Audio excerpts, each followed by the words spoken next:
apple falls off the production line. No one notices. But if I told you that this apple will turn into a product worth billions of dollars, would you believe it? Every year, the United States harvests over 4 million tons of apples. But not all of them are for eating. They are fermented, transformed, bottled, and sold worldwide under the name apple cider vinegar. But inside those giant factories, there are secrets that not everyone knows. Are you ready to discover the secrets behind the apple cider vinegar production process in the United States? This isn't your typical video about how to make vinegar. You'll see every specific step, from washing, grinding, to fermentation, carried out in US factories. But more importantly, you'll discover the silent choices behind the production line, where it's decided whether the vinegar you're drinking is authentic, or just a product that deceives the sight, taste buds, and even the trust of millions of consumers.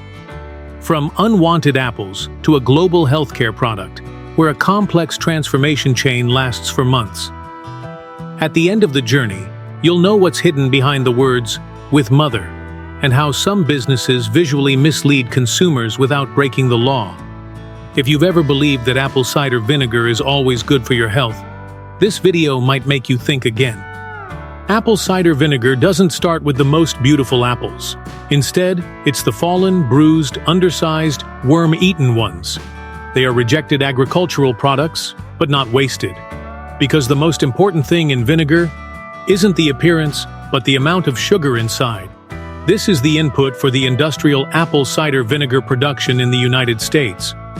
In Washington state, the largest apple-growing region in the US, a large portion of the agricultural produce is directed to fermentation plants.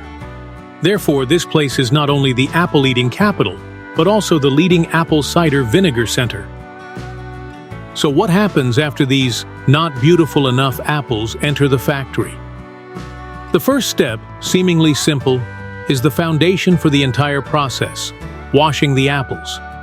And this isn't just ordinary washing.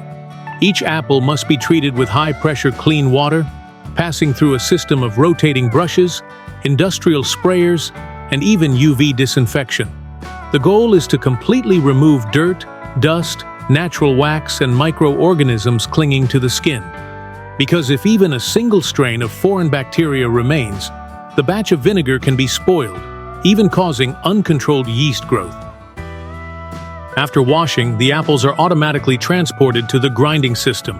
Here, steel blades chop the entire fruit, without separating the skin, flesh, or core. Why? Because the skin contains polyphenols, antioxidants, and the core and seeds contain malic acid. This method helps retain all the sugar, malic acid, and minerals, the components that determine the vinegar's flavor. Are you starting to see something? Nothing is random. Every step is optimized to extract maximum value from what was seemingly waste. Next comes pressing. A giant hydraulic press creates pressure of up to tens of tons, extracting pure apple juice, while the pomace will be collected and used as organic fertilizer or animal feed. The cloudy yellow apple juice, containing high levels of natural sugar, is the raw material to begin the first fermentation stage, alcoholic fermentation. A risky process. Did you know that just a 3 degrees Celsius temperature difference, the entire tank can be ruined? Here, wine yeast is added, usually Saccharomyces cerevisiae, a type of yeast capable of converting sugar into ethanol. Over 7 to 10 days, this process creates apple cider, a light alcoholic beverage with an alcohol content of about 5 to 8%. But the goal isn't drinking, it's to prepare for the next step. Acetic fermentation, also known as vinegar fermentation. This is the most important step, determining the entire final product. But turning it into vinegar is still a long journey ahead. Acetic acid bacteria, such as Acetobacter aceti, are introduced into the apple cider environment. In oxygen-rich conditions and a controlled temperature of 25 to 30 degrees Celsius, they eat ethanol and produce acetic acid. You might ask, can chemicals be used to speed up the process? Yes, but that's no longer real apple cider vinegar. Some US factories use rapid fermentation technology, which can shorten the entire process from 3 months to less than 3 days. But speed doesn't always come with quality. Traditional producers, like Bragg, often let the vinegar ferment slowly and naturally, lasting up to 6 months, to retain a deep flavor and live microbial structure. However, that's only half the story. The most important and most debated process is still waiting to be revealed in the next part. Throughout the fermentation process, a cloudy white film begins to form. This is the mother. This is a collection of live bacteria, enzymes, and cellulose, floating in the vinegar like a soul. Some people are afraid of this layer because they think it's sediment, but in fact it's what makes up the nutritional value and the belief that vinegar is good for health. The problem is, the mother makes the vinegar look cloudy, harder to sell, and consumers are used to clarity. This is when the factory has to make a decision: keep the mother or remove it. If they keep it, the product will be difficult to expand in the mass market. But if they filter it out, they have to accept losing part of the perceived value from discerning consumers. Some factories choose a different way, creating fake mother. They use purified cellulose and dry bacteria to create an artificial film, looking like real mother but not alive. After that, the vinegar will be filtered, or not. Filtration usually uses ultrafine filters, completely removing bacteria, mother, and coarse sediment. But some places only allow natural settling. Each way creates a different type of vinegar. And can buyers tell the difference? After filtration comes stabilization. Some companies lightly pasteurize with heat to extend shelf life. Some do not process at all to keep live enzymes, but shorten the shelf life to a few months. Another important step is dilution. Pure vinegar has high acidity, usually 6 to 8%. However, according to regulations, apple cider vinegar usually has an acidity of 5%. If it exceeds this, pure water needs to be added. But how much water is enough? On an industrial scale, this process is carried out in stainless steel mixing tanks, equipped with sensors, continuously checking pH and acidity to ensure the final product reaches exactly. And finally, indispensable, adding additives. Some popular products add caramel color, artificial flavors, or stabilizers. These ingredients are not required to be clearly stated if they are below the regulated levels. This opens up a question: are you sure the apple cider vinegar you are using is truly natural? But the fate of the vinegar has not been decided. After fermentation, the journey will continue in a strategic stage, where each label, each bottle cap can decide, is this a premium product or just a mass market item? The story behind the bottling line will surprise you. A battle between real vinegar and industrial vinegar. Try looking at the apple cider vinegar bottles on the supermarket shelf.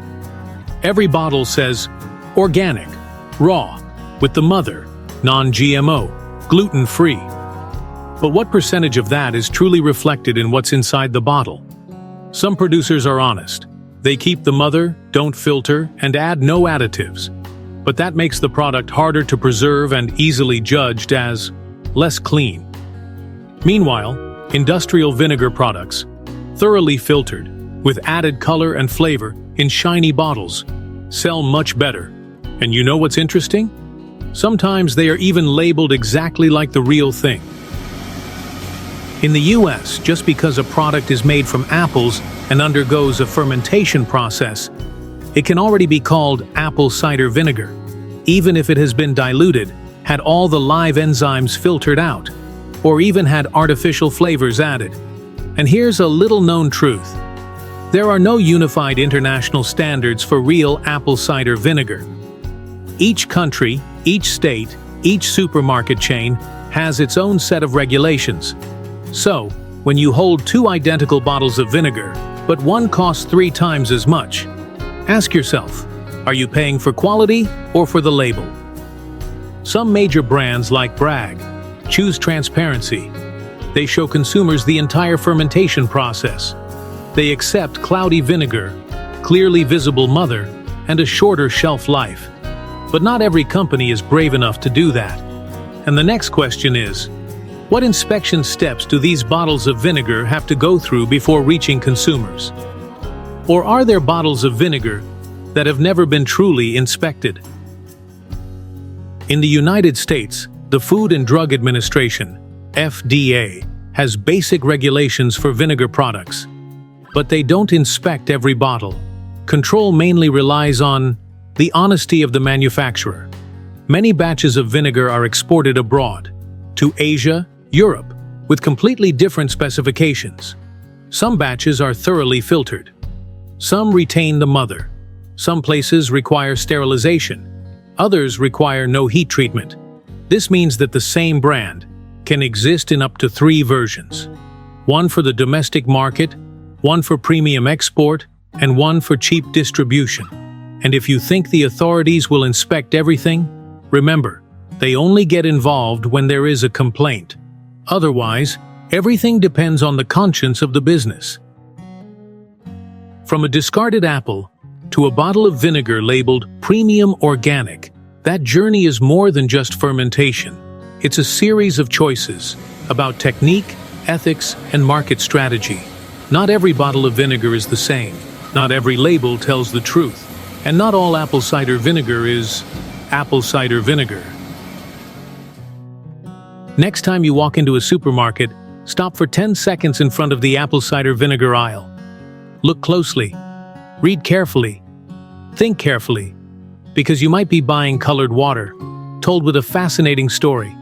And if you want to continue discovering other surprising truths in the world of food, watch the next video, where we decode the real difference between organic chicken eggs and free-range chicken eggs. Which eggs are truly clean? And are you understanding correctly? Welcome to the journey of discovering the truth behind the surface of every product you consume every day.